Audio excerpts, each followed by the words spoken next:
What up, Fish Tank people? FishTankTV.com, Dustin's Fish Tank, Saturday morning edition, 30 with my girl Maya in the mix, showing you what is up with the 220. Just turned the lights on. I run my tanks on timers so that they're only on 6 hours during the week. Like on the weekends I'll cheat and I'll turn them on so they might run for like 10-12 hours on it, 10 hours on a day. But then during the week they only run for 6. So like it's a little crazy, but it gives me more time to enjoy it. I want to show what's up with this tank though. Rainbows are, they call them children of the morning sun or whatever. They look the best right in the morning, and you'll see that here in a second. But I want to talk about one of the slight downsides of dirt that you just kind of got to be aware of, and that's the when you remove a big sword. Like swords have huge roots. I removed that big sword and I kind of made a mess of this tank, and I want to show you the mess and then how I'm going to clean it up. You see this? You'll see this like algae ball here, and there's a little algae up on there, and there's some kind of algae stringing up on there. And what happened was when I pulled the big old sword out and replaced it with this beautiful Siamensis madagascariensis, for those of you over in Europe who want me to use scientific names, and I appreciate that feedback, by the way. I pulled it out and I got a bunch of dirt. The water got real cloudy.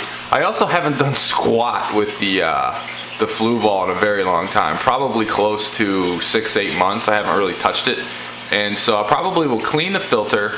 Oh, look at that guy. I'll probably clean the filter, do a big water change, and then I'm going to reduce the light.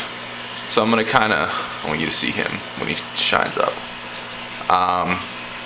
So I'm probably going to reduce the light to kind of get the algae under control a little bit, because it's kind of ugly.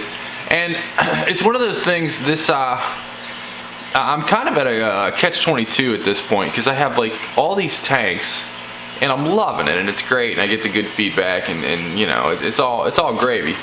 But I'm doing so much selling of aquarium plants that I'm not really having time to like do any sort of aquascaping. So like this tank will look great. Well, then I'm selling like 8 swords out of here, and a bunch of the baby tears is gone. And then this tank over here, I got all that jungle val. It looks all sweet. Well, that's all accounted for. By the way, some people have been doing killer planted combos and sending me some sick like 125s that are ready to rock with pieces of driftwood and stuff. So it's like real fun doing those combos. I'm actually probably going to do a tank from scratch combo where I just hook up dirt, some driftwood, some plants and some rocks and all that good stuff to kind of get people started that just have like a bare tank. So I just kind of want to say that I need to have some more time actually like making my tank looks cool, because this tank it looks alright, but it's just like a bunch of plants put in there. There's no real aquascape. There's no real, to quote what Amano said to one of the great fish senseis, there's no like philosophy. Like there's no style. You know what I mean? So I need to get some style going. I got some style going in the 125 upstairs, which today I think I'm actually going to buy a chair so I can sit and look at my 125 upstairs. So that's tight. But yeah, I got an algae problem here. I kind of want to get it handled. Nothing big, just reduce the lights. And that's what happens when you run your tanks and you have one of the elements kind of higher up. You know, so I have like a lot of excess nutrients in the water column, and like the dirt kind of settled on some of the plants and caused some algae, and that's just part of the game. So you got to reduce the lights, do a big water change, you know, manually remove it, and then not, you know, add a bunch of big plants. But overall, I'm pretty excited. I appreciate the feedback. As far as the Dustin's Q&A, I have over 100 questions and answers.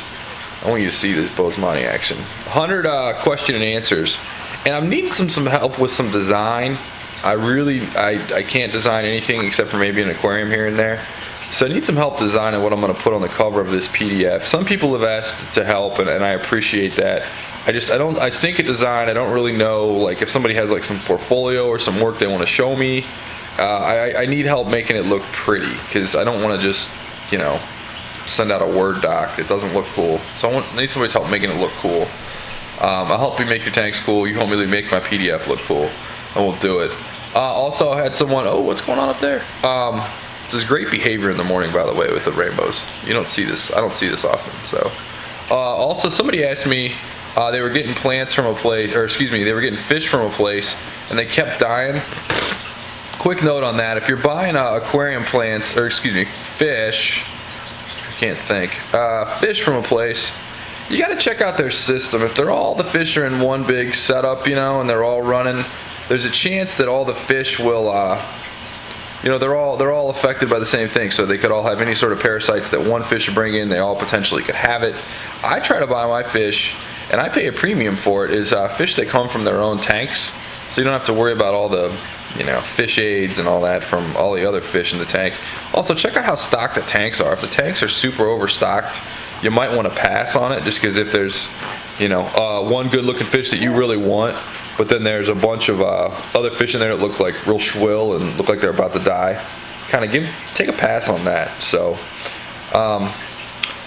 that's just kind of my advice there. Some of those big setups do have, look at that Bosemani. Some of those setups do have, UV sterilizers and what have you. But I would definitely be a little leery of an overstocked tank with a bunch of dead ones or, fish they just got in. Now, if the fish has been there a while and you see it eat and it doesn't have any strange looking poop or stringy looking poop, you definitely want to see them poop and you definitely want to see them eat. They should look healthy. Man, this Bosemani I'm loving it. I was debating, that's what you want to see right there. Look at that, flaring up with that male. Those males are flaring off trying to get that girl right there. Look at that. That's a good looking female Bosemani too. So you want to look at the fish's health, the fish poop. I was debating about taking all the Bosemani and just putting them in this tank and making it a 220 full of all those baby Bosemani, but I don't know. I'm loving this though. So that's what's going on. Appreciate all the feedback. Looking for some design help or just some direction, really. I had somebody, I don't know, need some help. Vets people try to help me. I don't know. I stick with design, so let me know. Happy Saturday, folks. Go Bosemani. Get that action. That's what you want to see. A male courting a female. I need to get them their own setup.